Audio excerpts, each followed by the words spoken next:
Hey everybody, I just got out of the pool from testing out two new cameras from SeaLife. First is the Micro HD, and I also played and got to fool around with its big brother, the DC2000.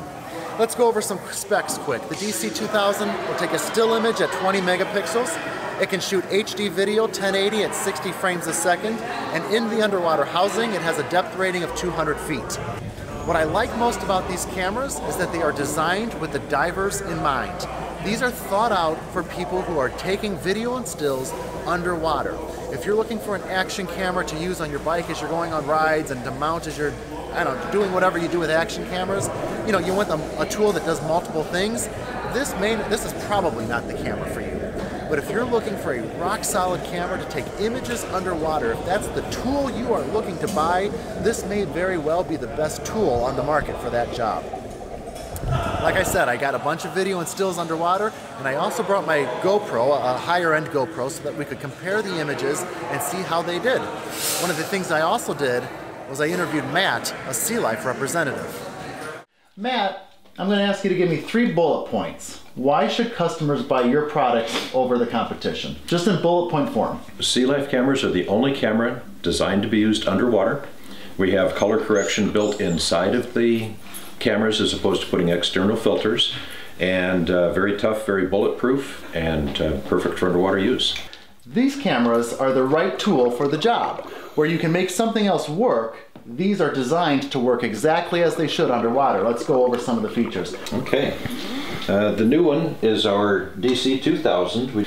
As opposed to being a contained camera like the Micro 2.0, this is a camera that goes into a housing. It's going to be depth rated to 200 feet. However, the inner camera, when we take it out, is going to be depth rated to 60 feet by itself. So if your camera starts to flood, the housing floods, you're going to be able to hopefully get your camera back out before any type of issues go on. Now this is a full 20 megapixel camera. It does 1080p HD video at 60 frames per second. If you look at the back of it, we do have a wheel on the back of it also that's very similar to most DSLR cameras. And so you can dial in different settings. For instance, we do have a setting for shutter priority where you can adjust the speed of the shutter and the camera will automatically adjust the aperture. Unique to us also for SeaLife is we do have a complete manual control. You can take control of f-stop and shutter speed at the same time. First time we've ever been able to do that. A lot of professional photographers are also shooting in something called RAW. Every other camera, most of the cameras are using what's JPEG. It's a compressed format. You lose some of the information. This camera will shoot in RAW also. For the technical specifications, we do have a 1.8 lens on here, so it's called a very fast lens, very great for low light visibility. And it will go up to an f11. In the stops have mechanical vanes that physically open and close to adjust the aperture setting for us as well. Again, this has got the color correction inside of it. This will enable a flash also, so if we're doing flash photography, this camera will allow us to do flash photography as well. All right. The other thing that I really like about this camera is that it has image stabilizing in the unit itself. Yes. So instead of in post where you know, if you're shooting video, in post where you try to, you know, cover the fact that you don't have perfect buoyancy, this camera is actually going to make it look like you have better buoyancy than you do. Yeah, if we go to open this up again, I'm sorry, we do have the video button, we have the power button, the video button, and then the shutter button. Again, just push the video button and it starts to record. Hit the shutter button while video is playing, capture a 2 megapixel still picture, saves it as a separate file outside of the video. If we open this up, this is the inner camera, and this is diveable to 60 feet just as it is now. It's got a big 3-inch diagonal screen on the back of it, which is great as we get older, need longer arms to see what we're looking at. Just a real nice camera, very heavy duty, great camera. And as you said, with this camera itself being waterproof, if you do get leakage into the housing, there's a good chance your camera is not going to get destroyed in the process. Right. That's a plus. Okay, so having spent just shy of an hour shooting underwater with the DC2000, what are my thoughts? First of all, let me tell you my bias. I am much more of a video guy than I am a still guy. I'll take some still images, but I'll take a whole lot of video when underwater. With that said, I'm really impressed with the image quality of this camera, both for stills and video. It gives you near DSLR quality and creative control over what you're taking a picture of.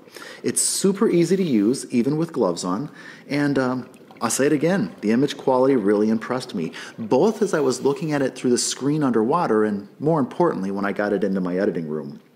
I was impressed with the battery. When I started shooting, I had somewhere between a third and half of my battery left. I can never tell exactly with the little battery indicator on the screen, but after shooting for an hour, I still had plenty of battery to keep going.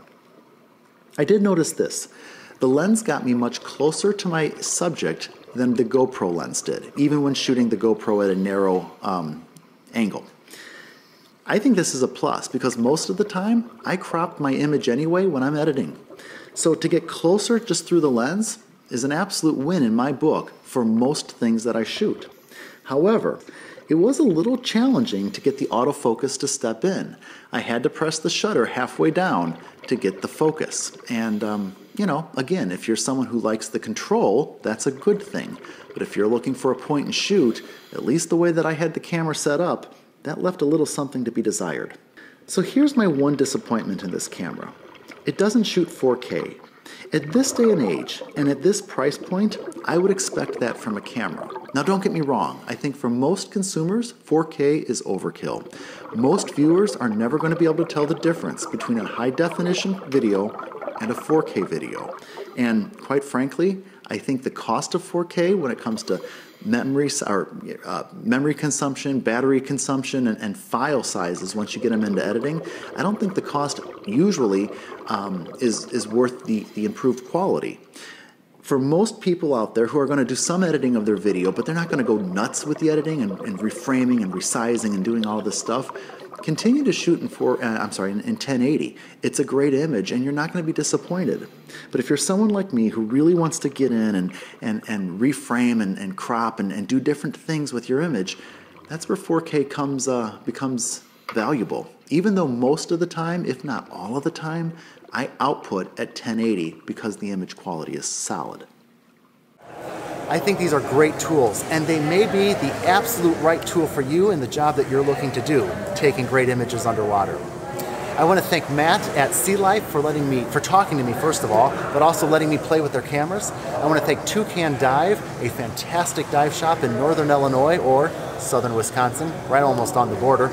If you're looking for a great dive shop, I recommend Toucan, but I always recommend that you support your local dive shop because they are the ones that are putting on events like this that let you get your hands on the gear that you're wanting to play with and are considering buying and really trying it out. You can't do that when you buy online. Support your local dive shop. Have a lot of fun shooting underwater. I hope this video helped. Dive safe.